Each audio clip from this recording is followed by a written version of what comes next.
നമ്മുടെ ചൂരൽ മലയിലും മുണ്ടക്കൈയിലും ഉണ്ടായ അതിഭയങ്കരമായ ആ പ്രകൃതി ദുരന്തത്തിന് കേന്ദ്രവുമാണോ സംസ്ഥാനമാണോ പരിഹാരം കാണേണ്ടത് എന്ന രീതിയിൽ തർക്കിച്ച് മാസങ്ങൾ കഴിഞ്ഞു. അവസാനം ഇപ്പോൾ അത് മന്ത്രിസഭ പുനരധിവാസ പദ്ധതി അംഗീകരിച്ചിരിക്കുകയാണ്. അത് ഊരാളുങ്കൽ സൊസൈറ്റി എന്ന് പറയുന്ന സൊസൈറ്റിക്ക് കൊടുക്കാനാണ് ഇപ്പോഴത്തെ തീരുമാനം. പലരും പറഞ്ഞു വരുന്നത് ഊരാളുങ്കൽ സൊസൈറ്റി വളരെ കാര്യക്ഷമമായി ഈ പ്രവർത്തനങ്ങൾ നടത്തുന്ന ഒരു കമ്പനിയാണ്. മറ്റ് കരാർ കമ്പനികളെ അപേക്ഷിച്ച് ഊരാളുങ്കൽ സൊസൈറ്റി കാര്യക്ഷമമാണ്, അതുപോലെ തന്നെ അത് പ്രതിബദ്ധതയോടുകൂടി പ്രവർത്തിക്കുന്ന ഒരു സംവിധാനമാണ് എന്നൊക്കെയാണ്. തീർച്ചയായും ഊരാളുങ്കലിൻ്റെ ഇതുവരെയുള്ള ട്രാക്ക് റെക്കോർഡ് ആർക്കും തന്നെ ചോദ്യം ചെയ്യാനാവുകയില്ല. ഇത് വാഗ്ഭടാനന്ദ സ്വാമി ആരംഭിച്ച ഒരു പ്രസ്ഥാനമാണ്. പക്ഷേ അങ്ങനെ ഇരിക്കുമ്പോൾ തന്നെ നമ്മൾ ശ്രദ്ധിക്കേണ്ടതായ ഒരു കാര്യമുണ്ട്.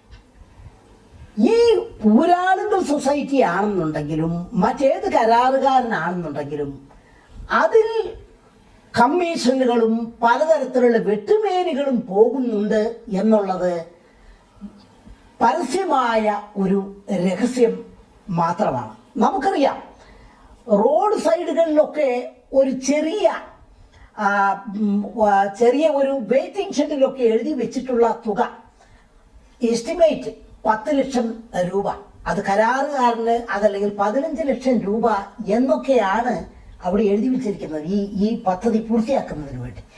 ഇത് തന്നെയാണ് നമ്മുടെ PWD അടക്കം ഉള്ള നമ്മുടെ സർക്കാർ സംവിധാനങ്ങളുടെ രീതി. എന്തുകൊണ്ട് ഈ മുണ്ടക്കൈയിലും അതുപോലെ തന്നെ ചൂരൽമലയിലും ഉണ്ടായ ഈ ദുരന്തത്തിൻ്റെ അതിൻ്റെ അങ്ങേയറ്റം പ്രത്യാഘാതങ്ങൾ അനുഭവിച്ചിട്ടുള്ള ആൾക്കാർക്ക് പണമായിട്ട് ഓരോ കോടി കൊടുത്തുകൂടാ എന്നാണ് ഞാൻ ആലോചിച്ചു പോകുന്നത്. പണമായിട്ട് കൊടുക്കട്ടെ, അതവർ ദുർവിനിയോഗം ചെയ്യുന്നില്ല എന്ന് ഉറപ്പിൽ വരുത്തിയാൽ പോരെ. എന്തുകൊണ്ട് നമ്മുടെ ജനങ്ങളെ സർക്കാർ സംവിധാനങ്ങൾ ഇങ്ങനെ സംശയത്തോടു കൂടി വീക്ഷിക്കണം?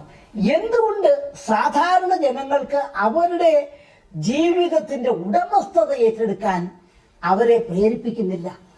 ഓരോ കുടുംബത്തിനും 1 കോടി രൂപ വീതം നൽകുകയും അതിന് വിശദമായ ഒരു പദ്ധതി അവർ തന്നെ തയ്യാറാക്കി അവർ തന്നെ അതുമായിട്ട് മുന്നോട്ട് കൊണ്ടുപോകാൻ കഴിയുകയില്ല.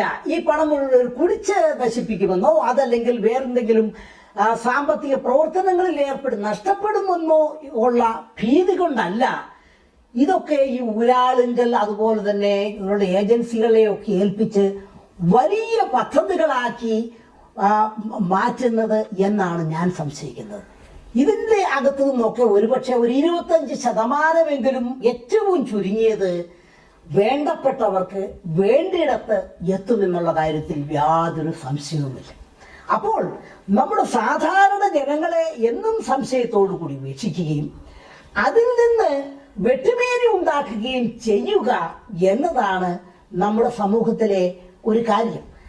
ഇപ്പോൾ എത്രയോ മാസങ്ങൾ ഇതിനിടയിൽ ഈ തർക്കങ്ങളും കേന്ദ്രവുമായിട്ടുള്ള തർക്കങ്ങളുമായിട്ട് പോയി. സത്യത്തിൽ കേരള സർക്കാർ നമ്മുടെ സമൂഹത്തിലുള്ളവരോട് തന്നെ ചോദിച്ച് വേണ്ടി വന്നാൽ കുറച്ചുകൂടെ പണം കൊടുക്കണമെന്ന്, ഇക്കാര്യത്തിന് വേണ്ടി കൊടുക്കണമെന്ന് പറഞ്ഞിരുന്നെങ്കിൽ ഒരുപക്ഷെ ജനങ്ങളുടെ നിർലോഭമായ സഹകരണം ഉണ്ടായേനെ. നമുക്കറിയാം, ഈ ദുരന്തത്തിന് ശേഷം നമ്മുടെ മുഖ്യമന്ത്രിയുടെ ദുരിതാശ്വാസ നിധിയിലേക്ക് എത്രമാത്രം സംഖ്യ ഒഴുകിയെത്തി, അതൊക്കെ എങ്ങനെയെല്ലാം ചെലവഴിച്ചു എന്നതിനെ സംബന്ധിച്ചൊന്നും കാര്യമായ കണക്കുകളില്ല. വന്നിട്ടുള്ള കണക്കുകളൊക്കെ അതിശയോക്തിപരമായ കണക്കുകളാണ്. ഈ രീതിയിൽ ചെലവാക്കി ലക്ഷങ്ങളുടെയും കോടികളുടെയും ഒക്കെ കണക്കുകളാണ് ഉള്ളത്. അപ്പോൾ ഈ ദുരിതാശ്വാസം എന്ന് പറയുന്നതൊക്കെ ഈ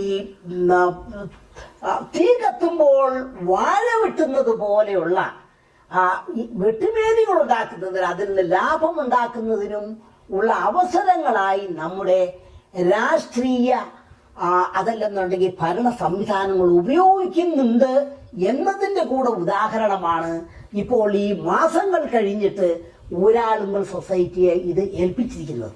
അതിന് പകരമായിട്ട് ഏറ്റവും ചുരുങ്ങിയത് സ്വന്തമായി ഇത് ചെയ്യാൻ ഞങ്ങൾ തയ്യാറാണ്, ഞങ്ങൾക്ക് തരാനുള്ള പണം തന്നു കഴിഞ്ഞാൽ ഞങ്ങളത് ചെയ്യാം എന്ന് ധൈര്യപൂർവം പറയുന്ന അങ്ങനെയുള്ള ഒരു സമ്മതം നൽകാൻ തയ്യാറുള്ള വിഭാഗം ജനങ്ങളെ എങ്കിലും അവർക്കെങ്കിലും ഇത്തരത്തിൽ വളരെ വികേന്ദ്രീകൃതമായി ഈ സംവിധാനങ്ങൾ ഇത്തരത്തിൽ പണം കൊടുത്തുകൊണ്ട് അവരുടെ വിധിയുടെ ഉടമസ്ഥത ഏറ്റെടുക്കാൻ അവരെ പ്രേരിപ്പിക്കുകയാണ് യഥാർത്ഥത്തിൽ വേണ്ടത്. ഇതിപ്പോൾ എന്താണ്, ഒരാളുകൾ സൊസൈറ്റി ഏൽപ്പിച്ചു കഴിഞ്ഞു. അവരുടേതായ രീതിയിൽ അവർക്ക് പ്രത്യേക മോഡലുകളുണ്ട്. തിരുവനന്തപുരത്ത് ഫ്ളാറ്റുകൾ, മത്സ്യത്തൊഴിലാളികൾക്ക് നിർമ്മിച്ച ഫ്ളാറ്റുകൾ നിർമ്മിച്ചതുപോലെയുള്ള നിർമ്മാണ പദ്ധതികളായിരിക്കാം ഒരുപക്ഷെ അവരുടെ മുമ്പിലുള്ളത്.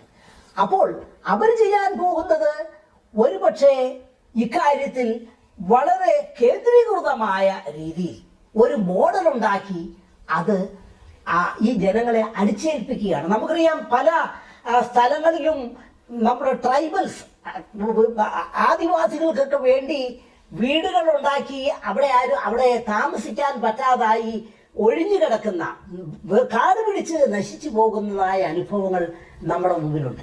അത് സൂചിപ്പിക്കുന്നത് ജനങ്ങളെ വിശ്വാസത്തിലെടുത്ത് അവരുടെ ആവശ്യങ്ങൾ അറിഞ്ഞ് അതിൽ അവരോടുകൂടി അവരുടെ പ്രത്യേകമായ സാഹചര്യങ്ങൾ പരിഗണിച്ച് ഇത്തരത്തിലുള്ള വികസന പുനരധിവാസ പദ്ധതികൾ നടപ്പിലാക്കുന്നതിന് പകരം കേന്ദ്രീകൃതമായി ചെയ്യുന്നതിൻ്റെ ഒരു ഉദാഹരണമായിട്ട് മാത്രമേ ഈ ഊരാളുങ്കൽ സൊസൈറ്റിയെ ഏൽപ്പിക്കുക എന്നുള്ള ഈ തീരുമാനത്തെ കാണാൻ കഴിയൂ. അത് ഇത്തരത്തിലുള്ള ഈ കേന്ദ്രീകൃതമായ നടത്തിപ്പുകളെ നമ്മുടെ ബുദ്ധിജീവി സമൂഹവും അതുപോലെ തന്നെ സാമൂഹിക രംഗത്തുള്ള പ്രവർത്തിക്കുന്ന വ്യക്തിത്വങ്ങളും ചോദ്യം ചെയ്യേണ്ടതായിട്ടുണ്ട്. അത്തരത്തിലുള്ള ചോദ്യം ചെയ്യലുകൾ നടക്കുന്നില്ല എന്നുള്ളത് സത്യത്തിൽ വളരെ ദുഃഖകരമായ ഒരു കാര്യമായിട്ടാണ് എനിക്ക് തോന്നുന്നത്.